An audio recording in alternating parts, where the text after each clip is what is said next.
ఈరోజే చైత్ర అమావాస్య. ఎంతో పవిత్రమైన శక్తివంతమైన రోజు. మరి ఇంతటి విశేషమైన రోజు ఈ కథను విన్నా, చదివినా, చెప్పినా, వినిపించినా జన్మల పాపాలు తొలగి కోటి జన్మల మహాపుణ్యం వస్తుంది. సకల శుభాలు కలుగుతాయి. మరి ఆ కథ ఏంటో ఇప్పుడు ఈ వీడియోలో తెలుసుకుందాం. పూర్వకాలంలో అవంతి నగర సమీప అడవుల్లో ఒక సాధువు జీవించేవాడు. ఆ సాధువు దగ్గరకు అనేక మంది వచ్చి ఎన్నో అద్భుత విషయాలు తెలుసుకుని వెళ్తూ ఉండేవారు. ఇలా ఒకరోజు ఆ సాధువు అక్కడకు వచ్చిన వాళ్లకు ఒక అద్భుత కథను ఇలా చెప్పడం ప్రారంభించాడు. చూడండి నాయనలారా, పూర్వం ఒక ఊరిలో ఒక యువకుడు ఉండేవాడు. అతను చాలా సున్నితమైన మనసు కలవాడు. అతన్ని ఎవరైనా ఏమన్నా అన్నారంటే, లేదా ఏదైనా చిన్న సంఘటన అతన్ని బాధించిందంటే ఆ రోజంతా దాని గురించే ఆలోచిస్తూ ఉండేవాడు ఆ యువకుడు. తనకు జరిగిన సంఘటనలకు కారణం తన దురదృష్టమే, అలాగే ఆ భగవంతుడే అని అనుకునేవాడు ఆ యువకుడు. అదేవిధంగా తన్ని బాధపెట్టిన ఆ వ్యక్తిపై ఎలా అయినా పగ తీర్చుకోవాలి అనుకుని రోజంతా ఆలోచించేవాడు. ప్రతి విషయాన్ని ఇలా అతిగా ఆలోచించడం వల్ల అతను ఎవరితోనూ సరిగ్గా ఉండేవాడు కాదు. అలాగే తాను చేసే పని మీద కూడా ధ్యాస పెట్టేవాడు కాదు. అతను ఎప్పుడూ అశాంతితో రగిలిపోయేవాడు. తన ఈ పరిస్థితిని గ్రహించిన తన మిత్రుడు ఆ యువకుడికి ఒక సలహా ఇస్తాడు. దగ్గర్లో ఉన్న ఒక ముని ఆశ్రమంలో ఒక గురువు ఉన్నాడని ఆయన్ని కలిస్తే నీ సమస్యకు ఏదో ఒక పరిష్కారం చూపిస్తాడని ఆ స్నేహితుడు పలుకుతాడు. దీంతో ఆ యువకుడు తన స్నేహితుడి సలహాపై ఆ ఆశ్రమానికి వెళ్లి గురువుగారిని కలిసి తాను ఎలా అయితే ఒక విషయం గురించి పదే పదే ఆలోచిస్తాడో ఆ గురువుకు వివరిస్తాడు. ఆ యువకుడి సమస్యను విన్న గురువు ఏం మాట్లాడకుండా ఆశ్రమంలోకి వెళ్లిపోతాడు. ఆ గురువు ఏం మాట్లాడకుండా లోపలికి వెళ్లడంతో ఆ యువకుడు ఆశ్చర్యపోతాడు. ఏం చెయ్యాలో అతనికి అర్థం కాదు. కాని అతను అలాగే అక్కడే కూర్చుని ఉంటాడు. కొంత సమయం తర్వాత ఆ ఆశ్రమ గురువు నీళ్లు ఉన్న ఒక చిన్న మట్టి పాత్రతో బయటకు వస్తాడు. బయటకు వచ్చి ఆ యువకుడు ముందు నిల్చుని ఉంటాడు. అప్పుడు ఆ యువకుడు గురువుగారికి నమస్కారం చేయగా, గురువుగారు చెప్పు నాయనా, ఈ పాత్ర యొక్క బరువు ఎంత ఉంటుంది అని అడుగుతాడు. దానికి ఆ యువకుడు ఇలా అంటాడు, స్వామి, నేను ఖచ్చితంగా చెప్పలేను, కానీ దీని బరువు చాలా తక్కువ ఉంటుంది అని సమాధానం చెప్పాడు. మళ్లీ గురువుగారు ఇలా అడుగుతారు, చూడు, నేను కాసేపు ఇలాగే ఈ పాత్రను పట్టుకుని ఈ విధంగానే నిల్చుని ఉంటే ఏమవుతుంది అంటాడు. దానికి ఆ యువకుడు ఇలా అంటాడు, ఏమీ కాదు స్వామి అనగా గురువుగారు ఇలా అడుగుతారు, సరే, ఒకవేళ నేను ఇలాగే 1 గంటసేపు ఈ పాత్రను పట్టుకుని నించుంటే ఏమవుతుంది అడగగా, దానికి యువకుడు ఇలా అంటాడు, స్వామి, అప్పుడు మీ చెయ్యి నొప్పి పుడుతుంది కదా అని సమాధానం చెప్తాడు. అప్పుడు గురువుగారు, చూడు నాయనా, ఒకవేళ నేను ఈ పాత్రను రోజంతా ఇలాగే పట్టుకుని ఉంటే ఏమవుతుంది అని అడుగుతాడు. దానికి ఆ యువకుడు ఇలా సమాధానం చెప్తాడు, స్వామి, అప్పుడు మీరు భరించలేనంత నొప్పితో బాధపడతారు. మీ చెయ్యి పనిచేయకుండా పోవచ్చు అని పలుకుతాడు యువకుడు. దానికి గురువుగారు ఇలా అంటారు, మంచిది నాయనా, అయితే ఇంతసేపు మోసినా ఈ పాత్ర యొక్క బరువు పెరిగిందా అని అడుగుతాడు. దానికి ఆ యువకుడు, లేదు, పెరగలేదు అని సమాధానం చెప్తాడు. అప్పుడు గురువుగారు ఇలా అంటారు, మరి అలాంటప్పుడు నా చెయ్యికి భరించలేనంత నొప్పి ఎందుకు కలుగుతుంది అని అడగ్గా, దానికి యువకుడు, స్వామి, మీరు చాలాసేపు పట్టుకున్నందువల్లే మీ చేతికి నొప్పి అంటాడు. అప్పుడు గురువుగారు, మరి నాకు నొప్పి కలగకుండా ఉండాలంటే ఏం చెయ్యాలి అని అడుగుతాడు. దానికి ఆ యువకుడు ఆ పాత్రను కింద పెట్టేయాలి అని సమాధానం చెప్తాడు. దానికి గురువు, అవును, నీవు చెప్పింది నిజమే. మన జీవితంలోని సమస్యలు కూడా ఇలాగే ఉంటాయి. కొంతసేపు ఆలోచిస్తే ఏం కావు. అదే పనిగా ఎక్కువసేపు ఆలోచిస్తే మనలో భయాన్ని అలాగే అశాంతిని కలిగిస్తాయి అని చెప్పి గురువుగారు యువకుడి వైపు చూస్తూ ఇలా అన్నారు, చూడు నాయనా, మన జీవితంలో జరిగిన సంఘటనలను, మనం చేసిన పొరపాట్ల గురించి ఆలోచించడం ముఖ్యమే. కానీ అంతకంటే ముఖ్యమైనది ఏంటి అంటే వాటి నుంచి పాఠాలు నేర్చుకుని ముందుకు సాగడమే. అదే పనిగా ఒకే విషయం గురించి ఆలోచిస్తే ఆ మట్టి పాత్రలాగా సంఘటనలు నీకు బాధను కలిగిస్తాయి. నీవు గతం గురించి ఆలోచిస్తూ కూర్చుంటే ఈరోజు నీ చెయ్యి జారిపోతుంది. ఆ తర్వాత నీవు భవిష్యత్తులో దీని గురించి కూడా బాధపడతావు. నీవు భవిష్యత్తులో ఎలా ఉండాలి అనుకుంటున్నావో అలా ఉండడానికి ఈ రోజు నుంచి నీవు ప్రయత్నం మొదలుపెట్టు. నీవు గతంలో చేసిన పొరపాట్లను మళ్లీ చేయకుండా ఉండు. నీవు బాధపడ్డం మానేసి ఈ రోజు చేసే పనుల గురించి ఆలోచించు. ఎందుకంటే బాధ అనేది మనిషిని మరణం వరకు తీసుకువెళ్లగలదు. కాబట్టి నిన్ను ఎవరైనా అవమానించిన పరిస్థితులు అలా వచ్చిన దాన్ని మట్టి పాత్ర కింద పెట్టినట్లుగా మర్చిపో. నీ గమ్యం చేరే దిశగా ముందుకు సాగిపో. జరిగిన అవమానం గురించి ఆలోచించకు. ఆ అవమానం గురించి నీవు ఆలోచిస్తే నీకు భవిష్యత్తు అనేదే ఉండదు. జీవితంలో పగ తీర్చుకోవాలి అని ఎప్పుడూ అనుకోకు. అదంతా భగవంతుడే చూసుకుంటాడు. నవ్వుతూనే గమ్యాన్ని చేరే దిశగా రోజు ముందుకు సాగిపోవాలి అని ఆ గురువుగారు యువకుడికి చెప్పి యువకుణ్ణి దీవించగానే యువకుల్లో ఉన్న ఆందోళనలు అన్నీ దూరమైపోయాయి. గురువుగారికి ధన్యవాదాలు చెప్పాడు ఆ యువకుడు. ఇలా సాధువు అక్కడ ఉన్నవారికి ఈ కథను చెప్పగానే వారంతా ఎంతో సంతోషించారు. ఒక మంచి విషయం నేర్చుకున్నందుకు అందరూ ఎంతో సంతోషించి సాధువుకు ధన్యవాదాలు తెలియచేశారు. ఎవరైతే ఈ పవిత్ర కథను వింటారో లేక చెప్తారో లేక చదువుతారో వారికి సకల శుభాలు కలుగుతాయి. ఈరోజు తప్పకుండా వినాల్సిన మరొక కథ గురించి ఇప్పుడు తెలుసుకుందాం. ఈ కథను విన్నంతనే సకల శుభాలు కలుగుతాయి, ఐశ్వర్యం సిద్ధిస్తుంది, సకల పాపాలు తొలగిపోతాయి. మరి ఆ కథ ఏంటి అంటే, పూర్వం అవంతి అనే నగరముండేది. ఆ నగరంలో నంది అనే శివభక్తుడు ఉండేవాడు. అతను మిక్కిలి ధనవంతుడు. ఎంతటి ధనవంతుడైనా శివభక్తిని విడువక ఎంతో భక్తి శ్రద్ధలతో నిత్యము శివారాధన చేసేవాడు. ఆ పట్టణానికి తూర్పు దిక్కున ఒక అడవి ఉంది. ఆ అడవిలో ఒక శివలింగం వెలిసింది. అది గమనించిన నంది అక్కడ గుడి కట్టాలని నిర్ణయించుకున్నాడు. అదీకాక అతని దగ్గర చాలా ధనముంది.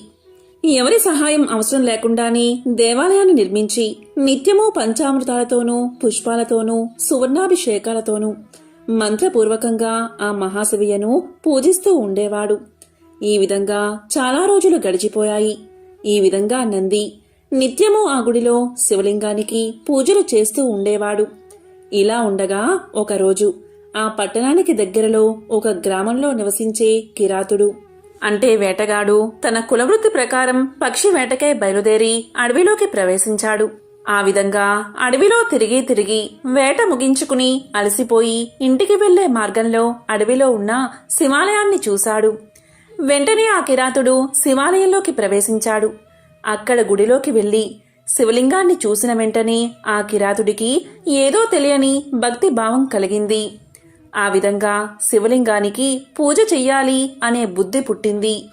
కాని ఆ దట్టమైన అడవిలో ఆ మహాశివుణ్ణి పూజించడానికి ఏమీ దొరకలేదు అతనికి. అన్నిటికీ భగవంతుడే ఉన్నాడు అనే నమ్మకంతో దగ్గర్లో ఉన్న సరస్సు దగ్గరకు వెళ్లి నోట్లోకి కొన్ని నీళ్లు తీసుకుని పుక్కిట పట్టి అక్కడ ఉన్న మారేడు ఆకులను కొన్ని తీసుకుని ఆలయంలోకి ప్రవేశించాడు. ఇంతకు పూర్వమే ఉదయం నంది అనే శివభక్తుడు శివలింగానికి పూజ చేసి ఉన్నందున ఆ శివలింగంపై రత్నాలు పుష్పాలు ఉన్నాయి. వాటిని కిరాతకుడు తీసి పారవేసి తన నోట్లో పుక్కిట పట్టిన నీటిని అభిషేకానికి వినియోగించి తాను తీసుకువచ్చిన మారేడు ఆకులతో శివలింగాన్ని పూజించి తాను వేటాడిన పక్షి మాంసాన్ని శివయ్యకు నివేదన చేసి ఎంతో భక్తితో ఆ శివలింగాన్ని ఆలింగనం చేసుకుని ప్రదక్షిణలు చేసి నమస్కారం చేసి కొంతసేపు ధ్యానం చేసి తరువాత తన నివాసానికి చేరుకున్నాడు. తర్వాత రోజు ఎప్పటిలాగే నంది అనే శివభక్తుడు పూజ చేయడానికి అక్కడికి చేరుకున్నాడు.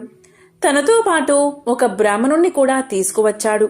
వారిద్దరూ గుడిలోకి ప్రవేశించి చూడగా అంతా అపరిశుభ్రంగా ఉంది. ఇలా అపరిశుభ్రంగా ఎవరు చేశారని నంది బాధపడి ఆ స్థలాన్నంతా శుద్ధి చేశాడు. తరువాత యథావిధిగా తన పూజను ముగించుకుని తన గృహానికి చేరుకున్నాడు. ఈ విధంగా నంది వెళ్లిన కొద్దిసేపటికే ఆలయంలోకి కిరాతుడు వచ్చి తాను ఇదివరకు పూజించినట్లే శివయ్యను పూజించి తన గృహానికి వెళ్ళాడు.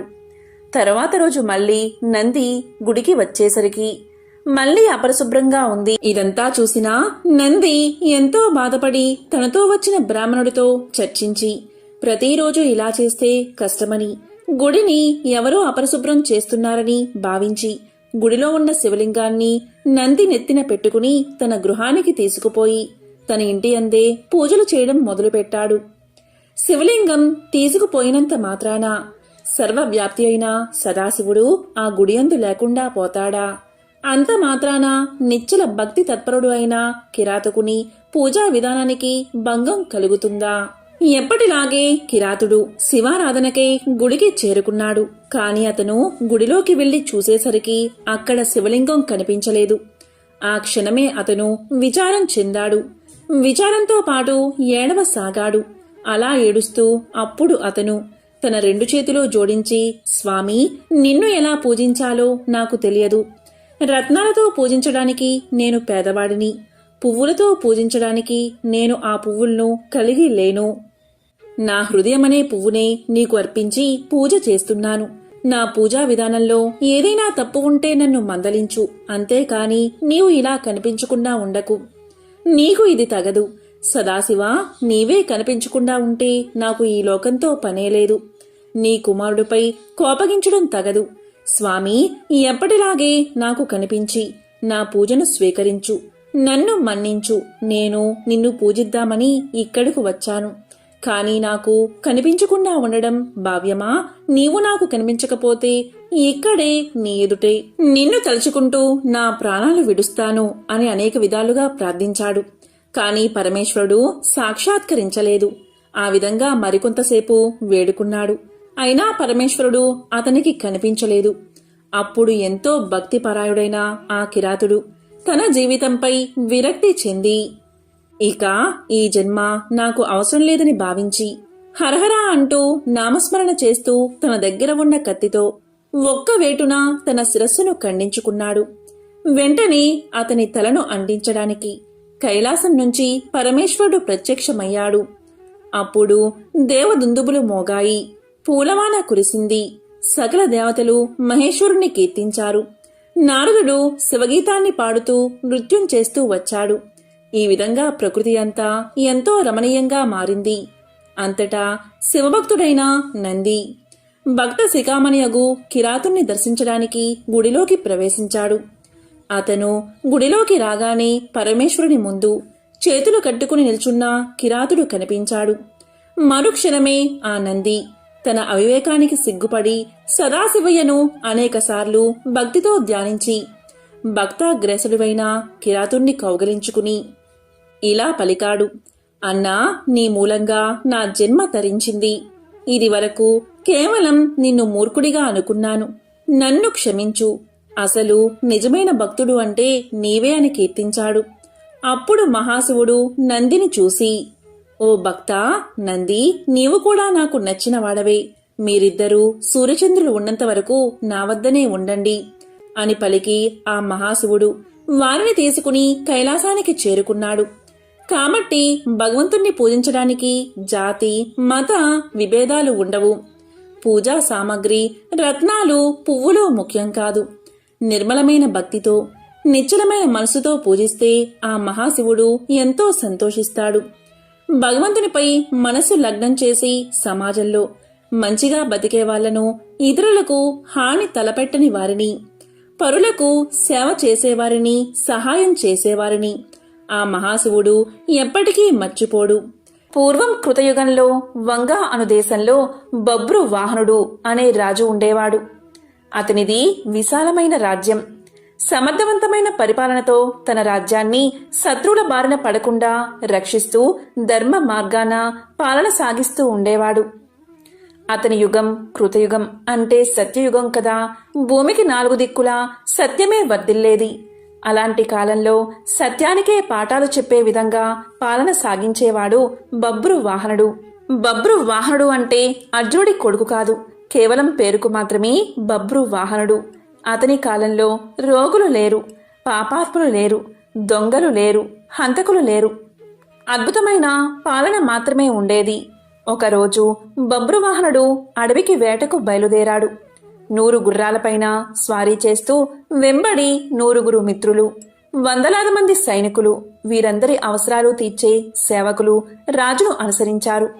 అద్భుతమైన అట్టహాసం, హడావిడితో వేట కొనసాగింది. ఎన్నో అడవి జంతువులను వేటాడుతూ ఆఖరికి ఒక లేడీపైన బాణం విసిరాడు బబ్రు వాహనుడు. ఆ లేడీ చాలా తిక్కలేడి. అది ఎంతగా గాయపడినా లెక్క చెయ్యక బాణపు వేగంతో పారిపోవడం మొదలుపెట్టింది. ఆ క్షణం రాజు ఒక సాధారణ వేటగాడిలా మారిపోయాడు. తన వెంట మిత్రులు ఉన్నారని, పరివారం ఉందని మరిచిపోయి తప్పించుకోబోతున్న లేడి వెంటపడి తాను కూడా వేగంగా పరిగెత్తాడు. చివరికి అడవిలో ఒంటరిగా మిగిలిపోయాడు. కాని ఎలాగోలాగా లేడిని పట్టుకోగలిగాడు. అయితే అందుకోసం చాలా సమయాన్ని కేటాయించాల్సి వచ్చింది. లేడి వెంట పరుగులు తీస్తున్నంతసేపు అతనికి ఆకలి దప్పికలు అర్థం కాలేదు. కాని లేడి చిక్కి లక్ష్యం పూర్తి కాగానే అతని ఆకలి దప్పికలు చుట్టూ ముట్టాయి. అంతసేపు లేడి కొరకు వేటాడిన రాజు ఆకలి దాహాలను తీర్చుకోవడం కోసం వెతుకులాట మొదలుపెట్టాడు. అదృష్టవశాత్తు అక్కడికి సమీపంలోనే ఒక సరస్సు కనబడింది. అందులో ముందుగా స్నానం చేసి తరువాత నీరు తాగి ఒడ్డున ఉన్న ఒక చెట్టు కింద తన పరివారం కోసం ఎదురు చూస్తూ విశ్రాంతి తీసుకోసాగాడు. అనుకోకుండానే రాజుకు నిద్ర ముంచుకు వచ్చి కనులు మూతపడసాగాయి. ఈలోగా సమీపంలో కలకలం వినబడింది. రాజు కలవరపడుతూ కళ్ళు తెరిచి చూశాడు. అతనికి సమీపంగా ఎదురుగా 100 ప్రేతాలతో కలిసి ప్రేత వాహనుడు అనే పేరుగల ప్రేతరాజు అక్కడికి వచ్చాడు. ప్రేతాలంటికి ఎముకలకు బిగుతుగా చర్మాన్ని అతికించినట్లుగా ఉన్నాయి. ఎక్కడా కూడా అంగుళం మందం మాంసమైనా లేదు. వాటి ఆకారాలు భయం గొలిపేలా ఉన్నాయి. ప్రేతాలు హఠాత్తుగా కనబడితే ఎవరికైనా భయం కలుగుతుంది. కాని అక్కడ ఉన్నది యుద్ధరంగంలో పరాక్రమాన్ని ప్రదర్శించే బబ్రువాహన మహారాజు. అందువల్ల ముందుగా కొంచెం కలవరం కలిగిన వెంటనే తన విల్లును అందుకుని ప్రేతాలపైకి ఎక్కుపెట్టాడు మహారాజు. కాని బాణం వదలకుండా వారితో ఇలా అన్నాడు. ఎవరు మీరంతా? ఇంత భయంకరంగా ఉన్నారు? ఎక్కడ్నుంచి వచ్చారు? మీ శరీర ఆకృతులు ఇంత వికృతంగా ఉన్నాయేమిటి అని అడిగాడు. అప్పుడు ప్రేతాల నాయకుడైన ప్రేత వాహనుడు రాజుతో ఇలా పలికాడు. మహారాజా, మీ దర్శన భాగ్యం వల్ల మాలో ప్రేతభావం నశించిపోయింది. మాకు ఉత్తమ గతులు ఇక లభించే తీరతాయి అన్నాడు. ప్రేత వాహనుడి మాటలు రాజుకు అర్థం కాలేదు.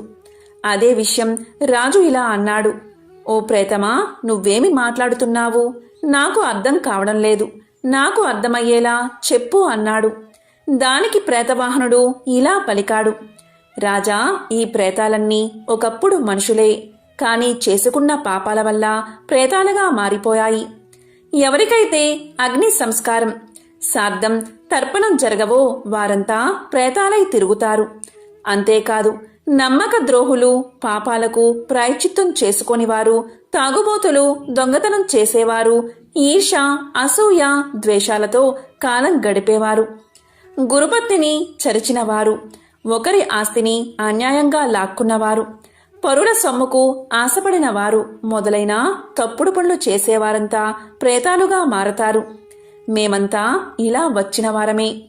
రాజా, మాకు తిండి దొరకదు, నీరు దొరకదు. దీంతో మేము ఆకలి దప్పికతో అలమటించిపోతూ ఉంటాం. మాకు ఎవరు శ్రాద్ధం కాని పిండం కాని పెట్టరు. అందుకే మేము ఇలా మిగిలిపోయాము. ఇలా మిగిలిపోయిన వారికి రాజే అపరక్రియలు జరపాలి. అలా జరపడం వల్ల మేము ప్రేత రూపం నుండి విముక్తి పొందుతాం. అలాగే మీరు కూడా గొప్ప పుణ్యాన్ని సంపాదించుకుంటారు. రాజా, బతికి ఉన్నంతసేపు వీరు నావారు, వీరు నావారు అనుకుంటాం. కాని చివరకు ఎవరూ ఉండరు. కొడుకులు, భార్య, వీరు మన అవసరం కోసం, మన స్వార్థం కొరకు మన వల్ల పుట్టుకు వచ్చిన వారే.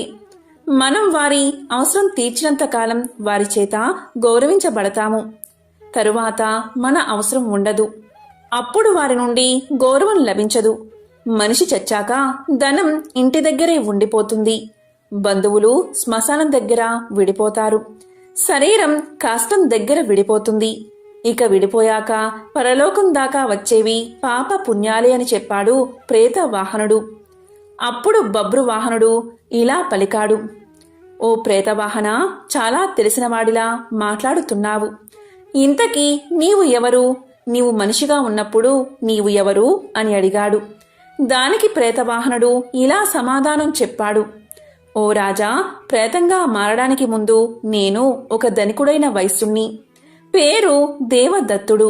నేను సన్మార్గంలో నడిచాను, దేవతారాధన చేశాను, తీర్థయాత్రలు తిరిగాను, దాన ధర్మాలు కూడా చేశాను. కాని నాకు అపరకర్మలు చేయడానికి మాత్రం ఎవరూ లేకుండా పోయారు. అందుకనే ఇలా ప్రేతానై తిరుగుతున్నాను. రాజా, ఒక దేశపు రాజు అన్ని వర్ణాల వారికి, అన్ని కులాల వారికి బంధువుడు అవుతాడని శాస్త్రాలు చెబుతున్నాయి. అందుకని నీవు మా అందరి కోసం అపర కర్మలు చేసి మాకు ముక్తిని కలిగించు అని చెప్పి తన వద్ద ఉన్న ఒక మణిని తీసి రాజుకు ఇవ్వబోయాడు ప్రేతవాహనుడు. అందుకు రాజు ఇలా పలికాడు, ఓ ప్రేతవాహన, నేను ఒక రాజుని. ఇతరుల నుండి దానాన్ని స్వీకరించను. మీకు అపరకర్మలు మాత్రం చేస్తాను. కాని ప్రేతవాహన, నాకిది చెప్పు, మా వంశస్థుల్లో ఎవరైనా ప్రేతదశలోనే ఉండిపోయారా? ఒకవేళ ఉండిపోతే ఆ విషయం నేను ఎలా తెలుసుకోవాలి? వారికి ముక్తిని ఎలా కలిగించాలి అని అడిగాడు. దానికి ప్రేతవాహనుడు ఇలా చెప్పాడు, రాజా, మీ వంశంలోని వారు ఎవరైనా ప్రేతత్వంలా మిగిలిపోయి ఉంటే మీకు కారణం లేకుండానే కొన్ని కష్టాలు వచ్చి పడతాయి. దాంపత్య జీవితంలో అపశృతులు ఏర్పడతాయి. భార్యాభర్తలు పూర్తిగా ఆరోగ్యంగా ఉన్నా కూడా వారికి పిల్లలు పుట్టరు. స్త్రీలకు నెలసరి సమస్యలు నిరంతరం కలుగుతాయి. యవ్వనంలోనే ఆత్మీయ బంధువులు మరణిస్తారు. నడి వయసులోని వారు అనుకోకుండా మరణిస్తారు. ఉన్నట్టుండి ఆదాయం తగ్గిపోతుంది. అనుకోని విధంగా ఇల్లు తగలబడిపోతుంది. ఇంట్లో ఎప్పుడూ గొడవలు జరుగుతూ ఉంటాయి. కావాలనే అపవాదులు వచ్చి మీద పడతాయి. తీవ్రమైన జబ్బులు వస్తాయి. వ్యాపారం చక్కగా చేస్తున్నా కూడా లాభాలు మాత్రం రావు. వర్షాలు బాగా కురిసినా కూడా పంట చేతికి రాదు. ఇంటి ఇల్లాలే శత్రువులా తిరగబడుతుంది. కాబట్టి రాజా, ఇలాంటివి జరుగుతాయి. ఇవన్నీ అపారకర్మ చేయనందువల్ల ఆకలి బాధతో తిరిగే ప్రేతాల వల్లే జరుగుతాయి. కాబట్టి మన వంశం వారు ఎవరైనా ప్రేతాల్లా మారి తిరుగుతున్నారా అని ఇలా గుర్తించవచ్చు అని చెప్పాడు ప్రేతవాహనుడు. ఇదంతా విన్న తర్వాత బబ్రువాహన మహారాజు తన నగరానికి వెళ్లి ప్రేతాల విముక్తి కోసం శ్రాద్ధ అపరకర్మలు చేయించాడు. అంతటితో ప్రేతవాహనుడికి, అతనితో ఉన్న ప్రేతాలకు విముక్తి కలిగింది. వారంతా ఎంతో సంతోషంగా స్వర్గాన్ని చేరుకున్నారు. ఇది గరుడ పురాణంలోని కథ. పూర్వం సుమంతుడు అనే ఆశ్రమ విద్యార్థి ఒకరోజు అటవీ మార్గంలో వెళ్లాల్సి వచ్చింది. దురదృష్టం కొద్దీ అతను అడవిలో దారి తప్పిపోయి కొందరు ఆటవికులకు దొరికిపోయాడు. వారు అతన్ని బంధించి వాళ్ళ కులపెద్ద వద్దకు తీసుకుపోయారు. ఆ రోజు అమావాస్య, పైగా ఆదివారం. వారి కుల దేవతకు బలివ్వడానికి చక్కని కుర్రోణ్ణి తీసుకువచ్చారని కులపెద్ద ఎంతగానో సంతోషించాడు. వారిని అభినందించి బలికి ఏర్పాట్లు చూడమని కులపెద్ద ఆజ్ఞాపించాడు. సుమంతునికి విషయమంతా అర్థమైంది. తనకు కీడు తప్పదని, చంపేస్తారని అర్థమైంది. ఇక తన పని అయిపోయినట్లే అని అనుకుని భయంతో వణికిపోతూ ఉన్నాడు. చుట్టూ చూస్తే బలి కోసం ఏర్పాట్లు చకచకా జరిగిపోతున్నాయి. అప్పుడు గురువుగారి మాటలు సుమంతుడికి గుర్తుకు వచ్చాయి. కష్ట సమయంలో ధైర్యాన్ని కోల్పోరాదని, ధైర్యంతో ఉంటే దేన్నైనా సాధించవచ్చని, ఆలోచిస్తే ఏదో ఒక ఉపాయం వస్తుందన్న మాటలు గుర్తుకు వచ్చాయి. ఇక ధైర్యం తెచ్చుకుని ఎలాగైనా ఆటవికుల చెర నుండి బయటపడే తీరాలని సుమంతుడు నిర్ణయించుకున్నాడు. ఇక కాస్త ప్రశాంతంగా సుమంతుడు ఆలోచించాడు. కాసేపటికి ఒక మెరుపులాంటి ఉపాయం తట్టింది సుమంతునికి. ఎదురుగా పెద్ద సమస్య ఉన్నప్పుడు బుర్ర ఎవరికైతే సరిగ్గా పనిచేస్తుందో వారే విజేతలు కాగలరని గురువుగారి మాటలు గుర్తుకు తెచ్చుకుని ధైర్యం పుంజుకున్నాడు సుమంతుడు. బలి కోసం ఏర్పాట్లు పర్యవేక్షిస్తున్న ఆటవికుల పెద్దతో సుమంతుడు ఇలా అన్నాడు. అయ్యా, నన్ను బలివ్వమని ఆ దేవత మీకు చెప్పిందా అని అడిగాడు. దానికి కులపెద్ద ఇలా అన్నాడు. లేదు, రాతి విగ్రహం ఎక్కడైనా మాట్లాడుతుందా? మనమే భక్తితో అమ్మవారికి బలి సమర్పించి చల్లగా చూడమని మొక్కాలి అని బదులు చెప్పాడు కులపెద్ద. దానికి సుమంతుడు ఇలా అన్నాడు. అదేమిటి, మీ దేవత మీతో మాట్లాడదా? ఎంతో విడ్డూరంగా ఉందే. ఏదో తప్పు చేసి ఉంటారు మీరు, అందుకే మీతో మాటలు మానేసింది అమ్మవారు అన్నాడు. దాంతో కులపెద్ద కలవరంగా చూశాడు. అదే అదనుగా సుమంతుడు మరింత ధైర్యం తెచ్చుకుని ఇలా అన్నాడు. మీతో మాట్లాడడం లేదు కాని నాతో మాట్లాడుతుంది అమ్మవారు. అదే విచిత్రమన్నాడు. ఆ మాటలు విన్నా అక్కడ ఉన్నవారంతా ఒక్కసారిగా తుళ్లిపడ్డారు. దీంతో కులపెద్ద కాస్త తేరుకుని, ఏమిటి, మా దేవత నీతో మాట్లాడుతుందా? అది మేము నమ్మాలా అని వెటకారంగా అడిగాడు.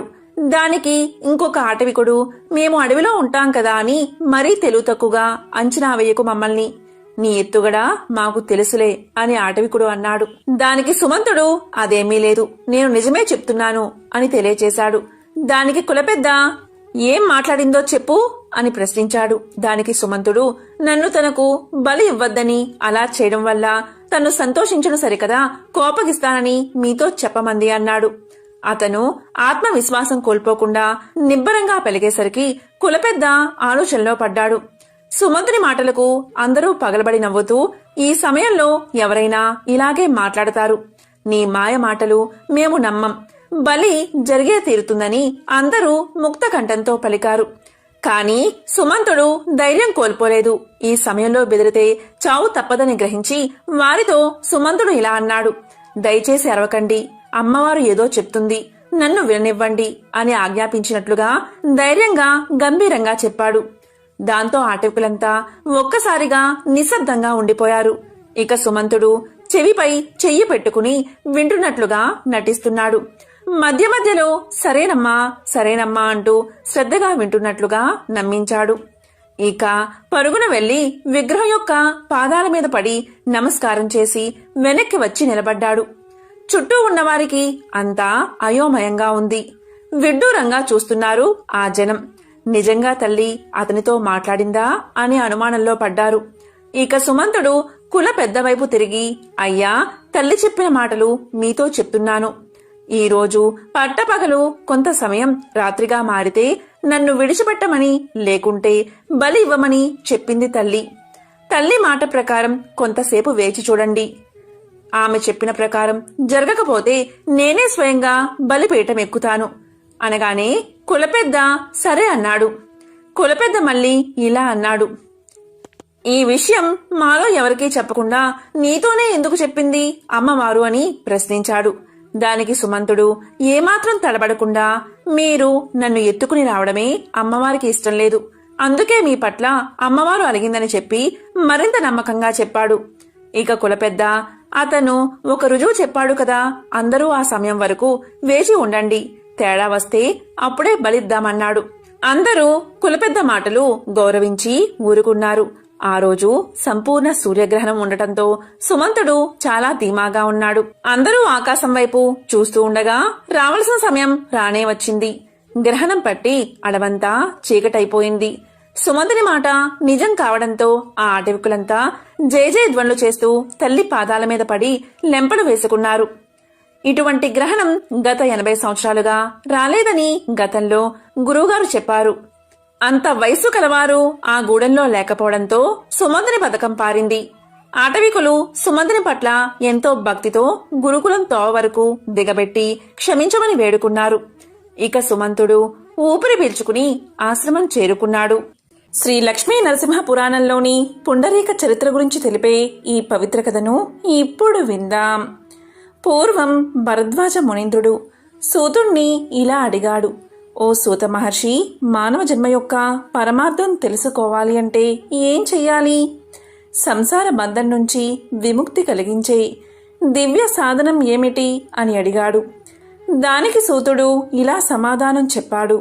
ఓ భరద్వాజ మునీంద్ర, కలియుగంలో మానవులు ముక్తిని పొందాలి అంటే ఏం చెయ్యాలో వివరించే ప్రాచీన ఇతిహాసాన్ని నీకు చెప్తాను. శ్రద్ధగా విను అని ఇలా చెప్పడం ప్రారంభించాడు. పూర్వకాలంలో పుండరీకుడు అనే పేరుగల ఒక బ్రాహ్మణుడు ఉండేవాడు.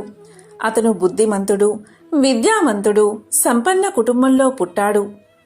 ఉపనయనం అయిన తర్వాత యథావిధిగా బ్రహ్మచర్యాన్ని పాటిస్తూ సమర్థులైన ఉపాధ్యాయుల దగ్గర వేద శాస్త్రాధ్యయనం చేశాడు.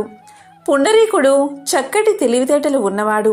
కొంతకాలంలోనే వేదాధ్యయనం, శాస్త్ర పాఠాలు ముగించుకుని విద్యావంతుడై ఇంటికి చేరుకున్నాడు. ఇక తల్లిదండ్రులు విద్యావంతుడు, యుక్త వయసుడు అవడం వల్ల పుండరీకుడికి వివాహం చెయ్యాలని తలచి పుండరీకుణ్ణి ఇలా అడిగారు. వివాహం చెయ్యాలి అని తమ ఆశను పుండరీకుడికి చెప్పారు. దానికి పుండరీకుడు అతని తల్లిదండ్రులతో, తల్లిదండ్రులారా, తొందరపడకండి, నేను చెప్తాను అని ఏకాంతంగా ఒక ప్రదేశంలో కూర్చుని మానవ జీవితాన్ని విమర్శించుకున్నాడు. అతనికి సంసారం ఒక ముళ్ళ పొదలా అనిపించింది. తల్లిదండ్రులను, అన్నదమ్ములను, మిత్రులను అందర్నీ వదిలిపెట్టి ఇల్లు వదిలి దేశ సంచారం కోసం బయలుదేరాడు. అక్కడా ఇక్కడా దొరికే కాయలు తింటూ ఆకలి తీర్చుకుంటూ ఇలా అనుకున్నాడు. జీవితం నీటి బుడగ వంటిది. ఈ జీవితాన్ని ఎవరూ నమ్మకూడదు. క్షణక్షణానికి మారిపోయే శరీర స్థితిని నమ్మి బతకడం అనేది అర్థం లేనిది. శరీరం, అందం శాశ్వతం కాదని పురాణం చెప్పిన ప్రకారం ఈ భూమి మీద ఉన్న తీర్థాలు సేవించాలని నిర్ణయించుకున్నాడు పుండరీకుడు.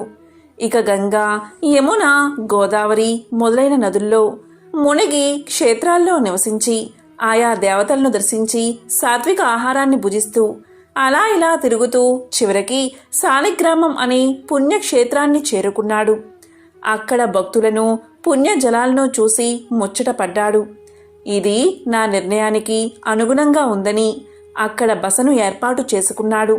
తాను గురువుల వల్ల తెలుసుకున్న ప్రాణాయామం మొదలైన యోగా శాస్త్రాన్ని ఆచరణలో పెట్టి తీర్థ స్నానం, భగవద్ధ్యానం సంకల్పం చేస్తూ అక్కడ చాలా కాలం గడిపాడు. అలా ఉండగా ఒకరోజు నారద మహాముని అక్కడికి చేరుకున్నాడు. దీంతో పుండరీకుడు నారదుని యొక్క దివ్య తేజస్సును చూసి ఆశ్చర్యంతో నారదుడికి స్వాగతం చెప్పి తన పర్ణశాలకు తీసుకుని పోయాడు. ఇక స్వాగత మర్యాదలన్నీ చేసి ఆసనంపై కూర్చోబెట్టాడు. అప్పుడు నారదుడు ఆనందంతో ఆసనంపై కూర్చుని మౌనంగా పుండరీకుడిని పరిశీలనగా చూశాడు. దాంతో పుండరీకుడు ఇలా పలికాడు. మహాత్మా, మీరు ఎవరు?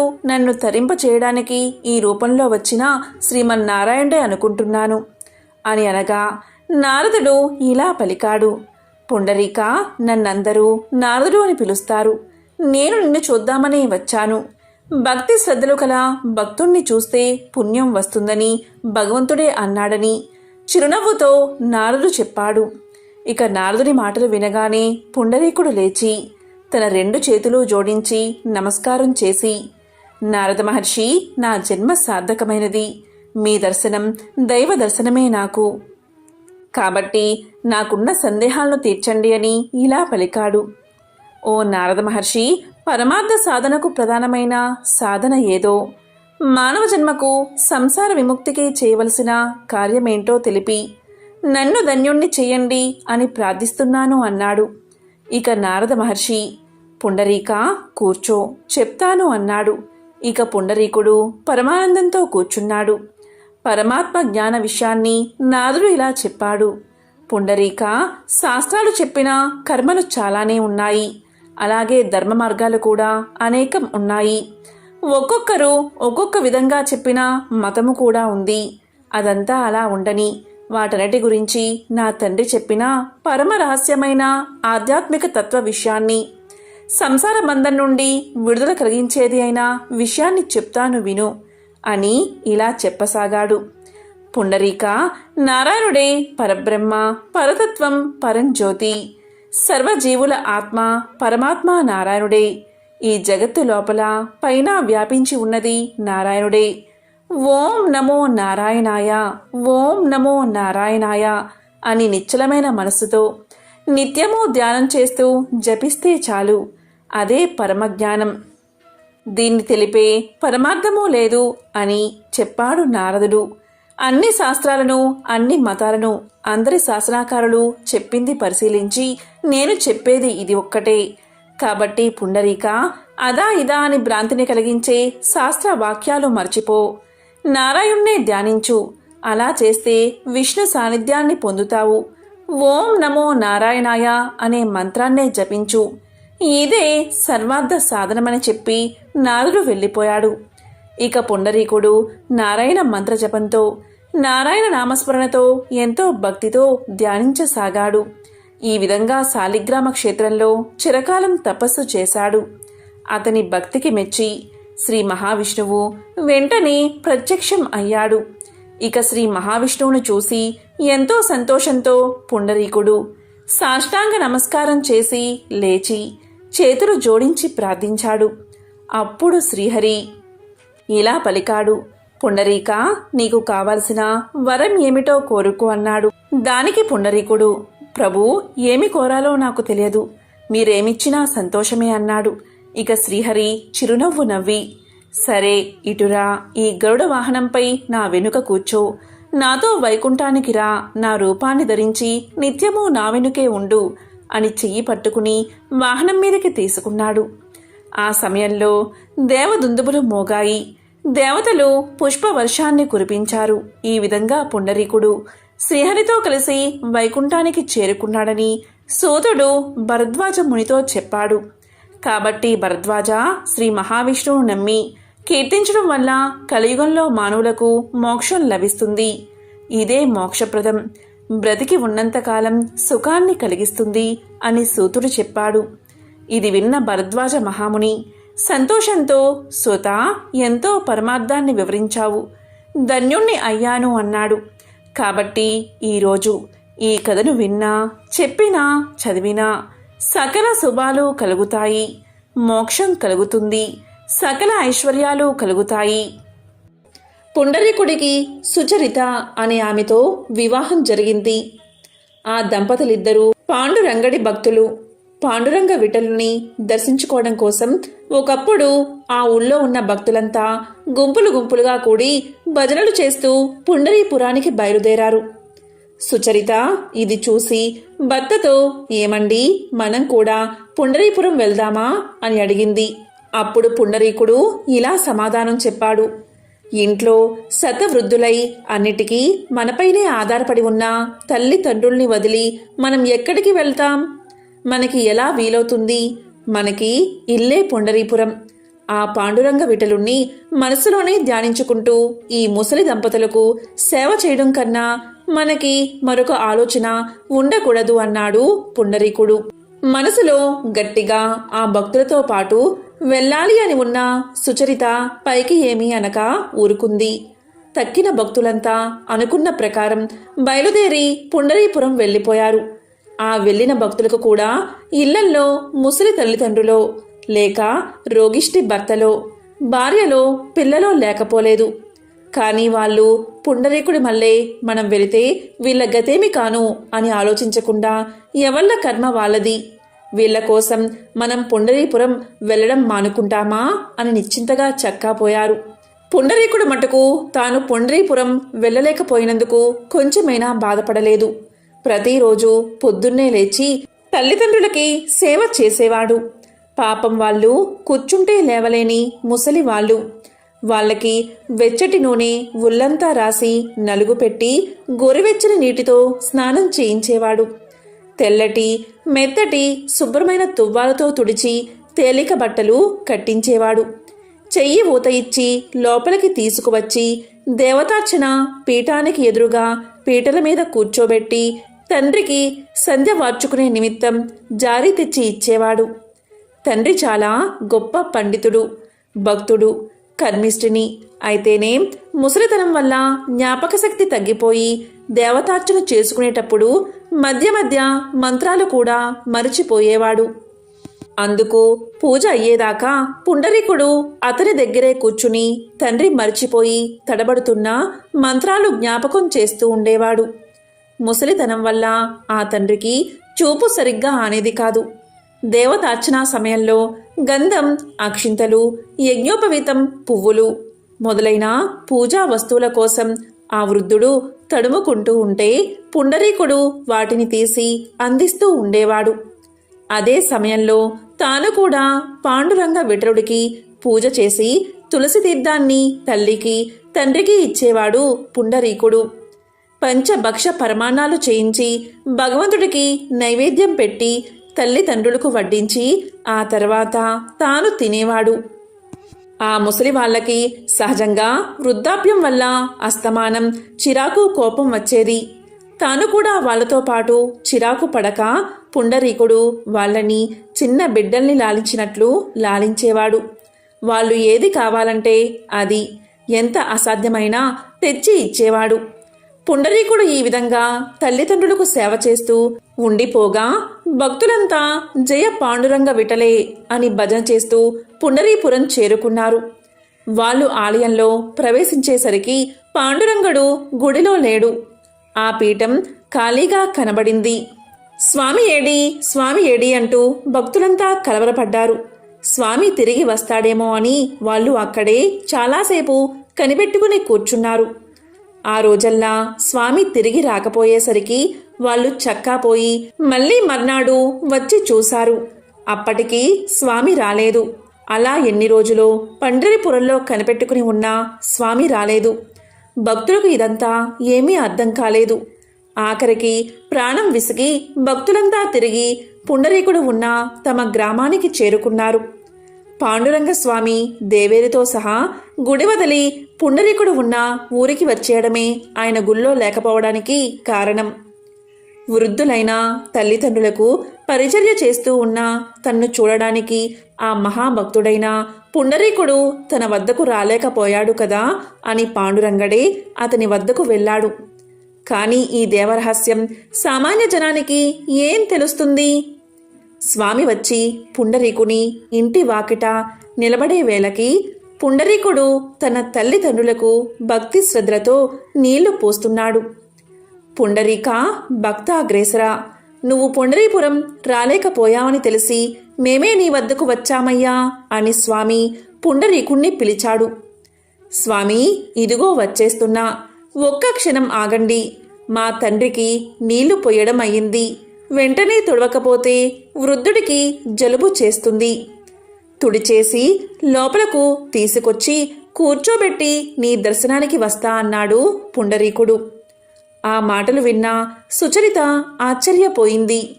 భగవంతుడు దేవేరితో సహా వచ్చి వాకిట నిలబడితే ఎదురు రాక వస్తా అలాగే నిలబడి ఉండు అనవచ్చా? స్వామికేం కోపం వస్తుందో అని ఆమె భయపడిపోయింది. కాని శాంతమూర్తి అయిన స్వామికి కొంచెం కూడా కోపం రాలేదు.